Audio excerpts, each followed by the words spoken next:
صرف رسالیوں پہ گزارا مت کرو کہ فلانی رسالی نے ایک حوالہ دے دی ہے تو اسی کو لے کے چلو. کبھی خود بھی پڑھ لو کہ سوائق المورقہ میں لکھا ہوا کیا. جہاں سوائق المورقہ نے شان صحابہ کو بیان کیے وہاں سوائق المورقہ نے شان والے محمد کو بھی بیان کیا. السوائق المورقہ کے اندر امام ابن حجر مکی رحمۃ اللہ تعالی ایک بڑا عجیب واقعہ لکھا ہے. فرماتے ہیں کہ تیمور لنگ, نام سنے تیمور, یہ اتنا ظالم بادشاہ تھا کہ جب تک نیچے لاشیں نہ بچھی ہوں, ان کے اوپر دسترخوان نہ لگا, اس وقت تک یہ کھانا نہیں کھاتا تھا. اور اس کی ایسی طبیعت بن گئی تھی اس کو روٹی ہضم نہیں ہوتی تھی. اتنا ظالم انسان مر گیا. لیکن اس کی ایک کوالٹی تھی, اس کے دربار میں اگر کوئی آتا نہ ہوتا سید, اتنا ظالم جابر ہونے کے باوجود دیکھتا سید آ گیا, عزت سے بٹھاتا. اور اس کے دربار سے کبھی کوئی آلے پیغمبر کا کوئی فرد خالی ہاتھ نہیں گیا. مر گیا تو ایک محدث صاحب نے روز اس کی قبر کے پاس سے گزرتے اسے کہتے ہیں, محدث تھے, روز تانا مارتے, کہتے اب پتہ چل رہا ہے کہ تو اتنے لوگوں کو قتل کیا, تو نے سزا دی ہے, پتہ چل رہا ہے. آئے ہائے, ایک رات محدث صاحب کی قسمت جاگ گئی, قسمت نے انگڑائیاں لی.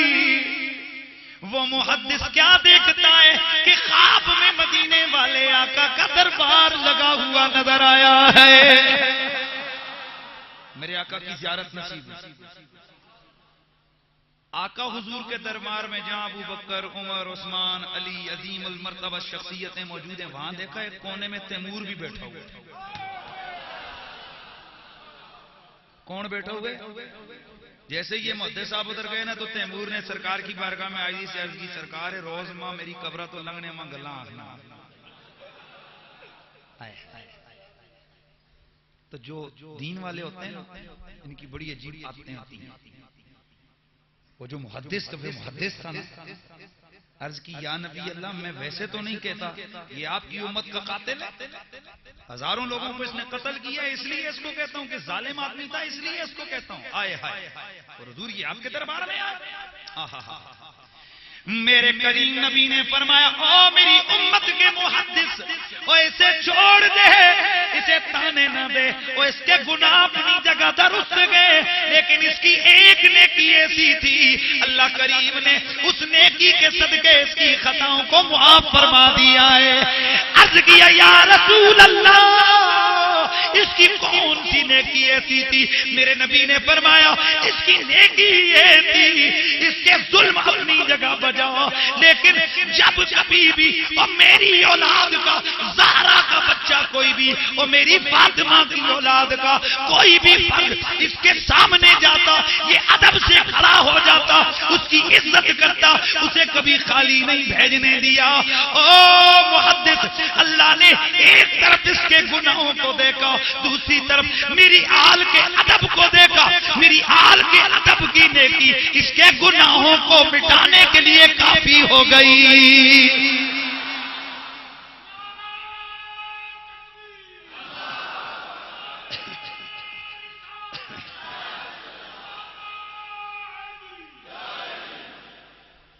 اس لیے محدث صاحب یہ میرے قدموں میں آ کر بیٹھا ہوا ہے, اس لیے کسی کی ظاہر کو دیکھ کے اور بالکل بڑی کھل کھلا کے کہتا ہوں, او جی سید اٹھے کام کرنے, تو تم سے دے کرنے. سیدو, اگر آل رسول ادھر بیٹھے ہیں, ہم آپ کے جوتوں کی خاک, لیکن اگر کالے کپڑے پہ لک بھی مل دو نا, یہ کالا کپڑا اس پہ جتنا مرضی لک مل دو, ایسے آپ دیکھو گے پھر بھی نظر نہیں آئے گا. لیکن اس رومال پہ اگر ایک پن کا نقطہ بھی لگا دو گے نا تو دور سے نظر آئے گا. اس لیے آپ پاک تینت ہو, آپ پاک خاندان کے لوگ ہو, آپ کو یہ چیزیں, یہ جھوٹ, یہ فراڈ, یہ دغا, یہ چوری, یہ مکاری, یہ عیاری, یہ بے نمازگی, یہ داڑیاں مڑوانا, یہ آپ کے ساتھ اچھا نہیں لگتا.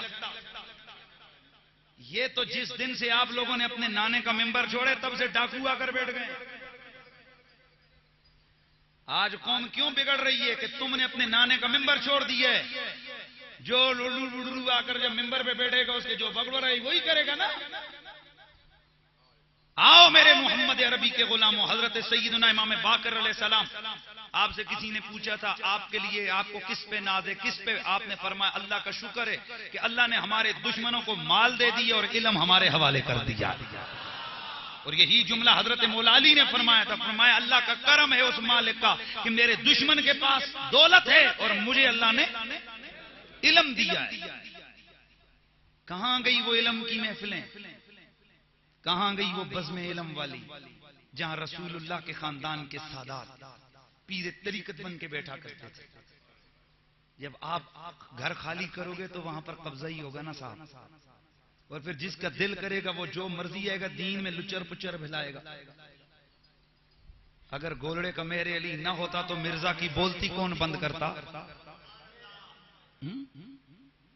اگر بغداد کا عبد القادر جیلانی نہ ہوتا تو ہلاکو خان کی ان تباہیوں کے حوالے سے ان کا صفایا کون کرتا؟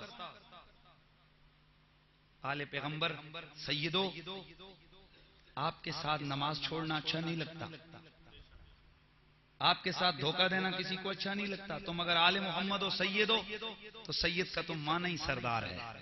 تمہارے کام بھی سیدوں والے ہونے چاہیے. ہم آپ کو حقیر نہیں کہہ رہے، سمجھ کے کہہ رہے، نوکر سمجھ کے، خادم سمجھ کے ریکویسٹ کر رہے ہیں.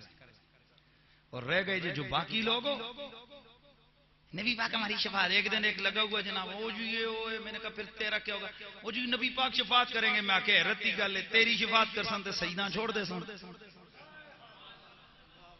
اور جو نبی تجھے دے گا اولاد کو چھوڑ دے گا. خام مخام مت برابری کو لو آرے پیغمبر سے. خود حضرت علی الفرق مرتضی فرماتے ہیں نحن آل بیت اہل البیت، وہ ہم آل بیت لا یقاس بنا احد، ہمارے اوپر کسی کو قیاس مت کرو،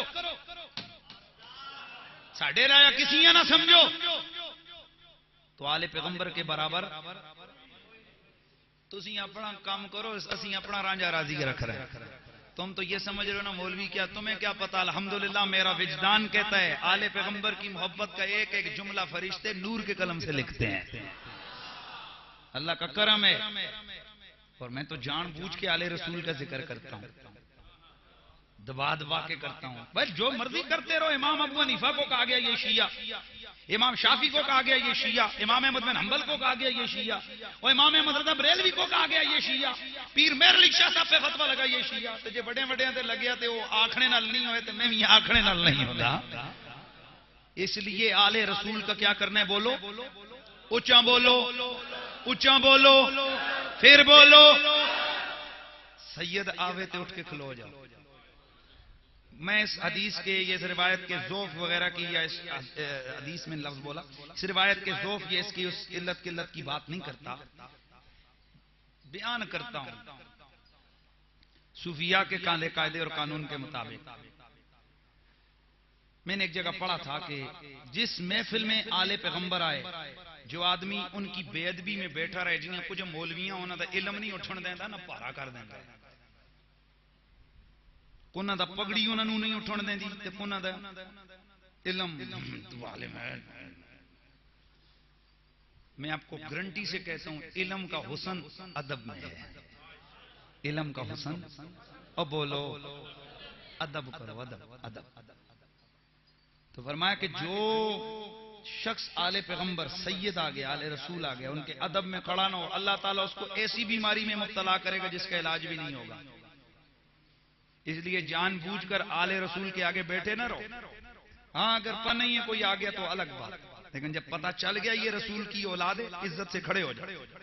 عزت گھٹے گی نہیں، عزت اونچا بول، عزت بڑھے گی. بہت سارا وقت ہو گیا ہے تو بات کر رہے تھے کون سی کہ اللہ تعالیٰ کہتے ہیں میں رحمت تو وسیع دوں گا، لیکن کسے دوں گا؟ جو میرے نبی کی غلامی کر. کس نبی کی؟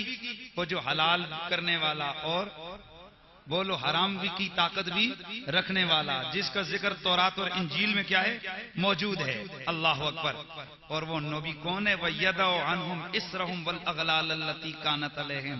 اور میرا نبی تو اتنا دکھیاں کا سہارا دینے والا ہے کہ ان کے اوپر ڈلے ہوئے گناہوں کے بوجھ اور ان کے گلے میں پڑی ہوئی پھانسیاں میرا نبی وہ چھوڑا کر ان کو راحت و سکون عطا فرمانے والا ہے.